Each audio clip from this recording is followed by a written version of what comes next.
बिना सांस मांस की पुतली जब खिलखिलाकर हंसी तो मारे भय के राजा भोज का रंग उड़ गया। पूरी सभा में घोर सन्नाटा पसर गया। राजा भोज ने किसी तरह साहस जुटाया और सिंहासन पर बनी पुतलियों की तरफ देखते हुए बोले, तुम सबने ऐसा क्या देखा जो तुम यूं खिलखिलाकर हंसी? क्या मैं बलशाली राजा गज का पुत्र यशस्वी नहीं हूँ? क्या मैं क्षत्रियों में कायर हूँ? क्या मैं निर्बल या नपुंसक हूँ? क्या मैं निर्दयी हूँ? क्या मेरी प्रजा मेरी आज्ञा नहीं मानती? क्या मेरे दरबार में योग्य पंडित नहीं है? क्या मेरे राज्य में पद्मिनी जैसी गुणी और सुंदर स्त्रियां नहीं हैं? क्या मैं राजनीति का ज्ञाता नहीं हूँ? क्या मैं कभी किसी सभा में अपमानित होकर बैठा हूँ? आखिर ऐसा क्या कारण है जो तुम सब मुझ पर यूं हंसी? कृपया मुझे बताओ। राजा की यह स्पष्ट और आत्माभिमानी बात सुनकर सिंहासन पर बनी उन पुतलियों में से रत्नमंजरी नामक प्रथम पुतली सिंहासन से निकलकर मानव रूप में राजा भोज के सामने प्रकट हो गई और बोली, हे राजन, मेरी बात ध्यान लगाकर सुनो। मैं तुम्हें एक कथा सुनाने जा रही हूँ। जो भी बातें तुमने अपने विषय में कही वे सब ठीक हैं। तुम्हारा तेज तो सूर्य से भी अधिक अग्नि की ज्वाला के समान है, परंतु इन सब का इतना भी घमंड मत करो, क्योंकि ये कोई साधारण सिंहासन नहीं है। तुमने अपने मन में न जाने क्या सोच लिया है। बस थोड़ी सी शक्ति और वैभव पाकर तुम अहंकार में डूब गए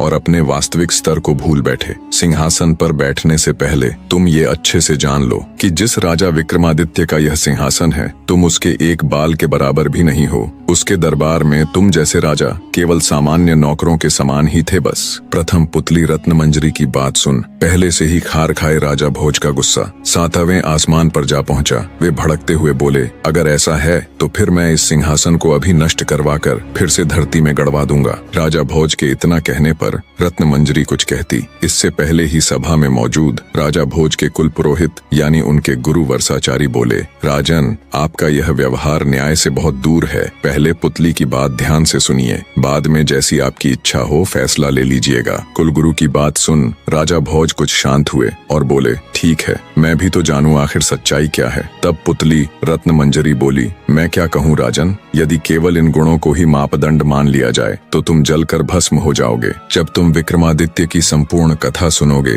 तब तुम्हें खुद पर लज्जा आएगी और तुम जिस जीवन को महान समझ रहे हो तुम्हें ये तुच्छ लगने लगेगा। और रही बात हमें और इस सिंहासन को नष्ट कर फिर से धरती में गाड़ने की, तो हमें कोई भय नहीं राजन। हम तो उसी दिन मर चुकी थीं जिस दिन राजा विक्रमादित्य दिव्यलोक में चले गए थे। इतने में राजा का दीवान यानी उनका प्रधानमंत्री पुतली से बोला, हे सिंहासन की पुतली, अब बातों में वक्त जाया मत करो और अपने इस गुस्से को त्याग कर हमें राजा विक्रमादित्य की कथा सुनाना प्रारंभ करो। तब प्रथम पुतली रत्नमंजरी कथा कहना आरंभ करती है, तो सुनो राजन।